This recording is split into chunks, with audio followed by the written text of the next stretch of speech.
Welcome to this special Hindi language edition of The Silent Libraries. This episode was requested by a listener and is presented in a different voice to reflect the language.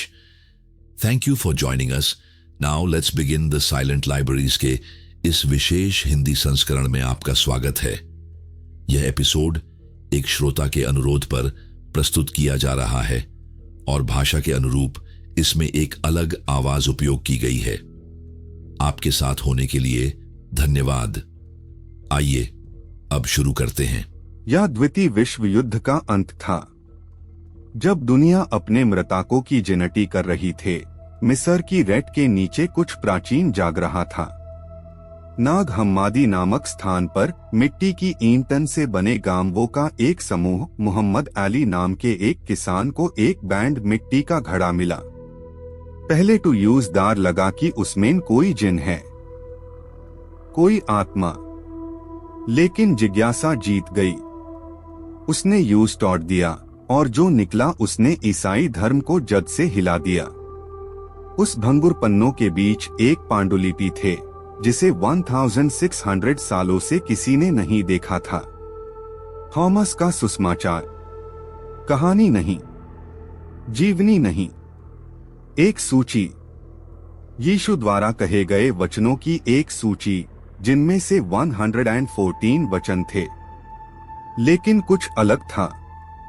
कोई चमत्कार नहीं, कोई कुंवारी जन्म नहीं, कोई सूली पर चढ़ना नहीं, कोई पुनरुत्थान नहीं, और सबसे चौंकाने वाली बात, यह यीशु उपासना का आदेश नहीं देता, वह जागृति का आह्वान करता है। कथन 1, जो कोई इन शब्दों का अर्थ समझ लेगा वह MRTU का स्वाद नहीं चखेगा। पहली पंक्ति एक चेतावनी और एक वादा है। जो कोई इन शब्दों का अर्थ समझ लेगा वह MRTU का स्वाद नहीं चखेगा।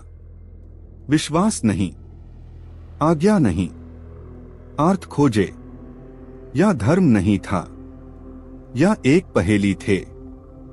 थॉमस को समझने के लिए आपको संडे स्कूल के यीशु को भूलना होगा। यह वही यीशु है जो प्रतीकों में फुसाफुसाता है, जो पहेलियों में ज्ञान छिपाता है, जो तुमसे कहता है मैं तुम्हारा उद्धारकर्ता नहीं हूं, मैं तुम्हारा दर्पण हूं। IAC क्यों दबाया गया? तो फिर इस सुसमाचार को क्यों मिटा दिया गया? प्रारंभिक चर्च के पुरोहितों ने IAC विधर्म कहा था।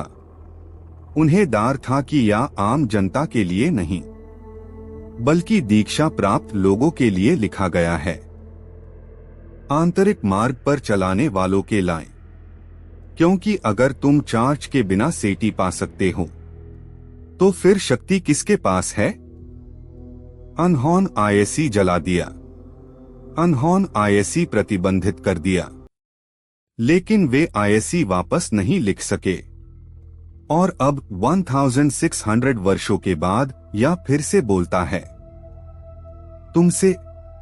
कथन 3, राजी तुम्हारे भीतर है। यीशु ने कहा, अगर तुम्हारे अगुवे कहते हैं देखो राजी आकाश में है, तो पक्षी पहले वहां पहुंच जाएंगे। अगर वे कहते हैं कि यह समुद्र में है, तो मछलियां तुमसे पहले पहुंच जाएंगी। बल्कि राजी तुम्हारे अंदर है और वह तुम्हारे बाहर भी है। कोई जगह नहीं, बादलों में कोई सिंहासन नहीं, राजी जागृत चेतना है, और यह हमेशा से तुम्हारे अंदर इंतजार कर रहा है। थॉमस का सुसमाचार पहली नजर में समझने के लिए नहीं बनाया गया था, यह पैराटन में लिखा गया है। हर कथन एक कुंजी, हर कुंजी आत्मा के एक कक्ष को खोलती है। कथन 70, जो तुम्हारे पास है वह तुम्हें बचाएगा अगर तुम उसे सामने लाओगे, लेकिन अगर तुम ऐसा नहीं करोगे तो वह तुम्हें नष्ट कर देगा। तुम दुनिया से क्या छिपा रहे हो, और खुद से भी? आंतरिक तकनीक के रूप में सुसमाचार। प्राचीनों के लिए शेरा एक मंदिर था, मैन एक अभयारण्य, और इस तरह की बातें सिर्फ काव्यात्मक नहीं थीं, वे निर्देश थीं। आत्मरूपांतरण की एक विधि। लकड़ी चीरो और मैं वहां हूं। एक पत्थर उठाओ और तुम मुझे पालोगे। उपस्थिति, जागरूकता। ईश्वर कहीं और नहीं बल्कि हर जगह। कहावत 50 परम दर्पण। यदि वे तुमसे पूछे तुम कहां से ए हो तो कह दो, हम प्रकाश से ए है, जहां प्रकाश स्वयं एसटीवी में आया। दूसरे शब्दों में, तुम केवल शेयर नहीं हो, तुम प्रकाश से अवतरित हुए हो और एक दिन तुम्हें घर का रास्ता याद रखना होगा। यह सुसमाचार विश्वास की मांग नहीं करता, यह ज्ञान की मांग करता है। किसी और के सेटी में विश्वास की नहीं, बल्कि प्रत्यक्ष ज्ञान की, हड्डियों में आग की तरह। अनहोन इस यीशु को क्यों छुप करा दिया? यह यीशु तुम्हें बचाने के लिए नहीं मारा, वह तुम्हें जगाने आया था।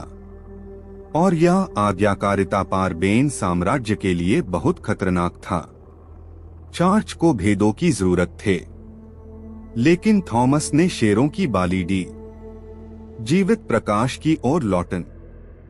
थॉमस का सुसमाचार MRTU के बारे में कोई किताब नहीं है, यह याद कराने के बारे में है, उस प्रकाश को याद कराने के बारे में जिससे हम बेन हैं, और जीवित रहते हुए उसकी ओर कैसे लौटन।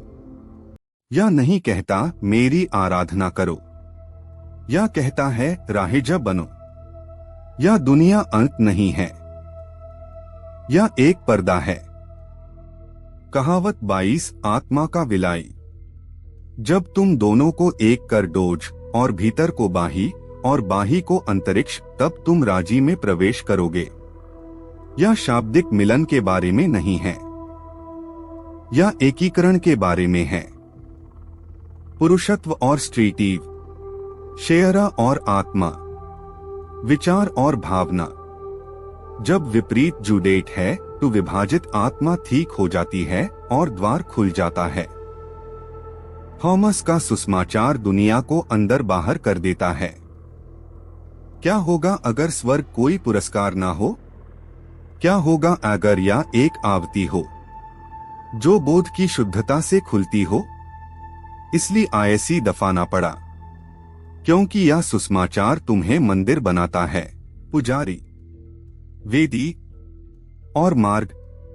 जो कोई मेरे मुंह से पीगा वह मेरे जैसा हो जाएगा और मैं उसके जैसा हो जाऊंगा।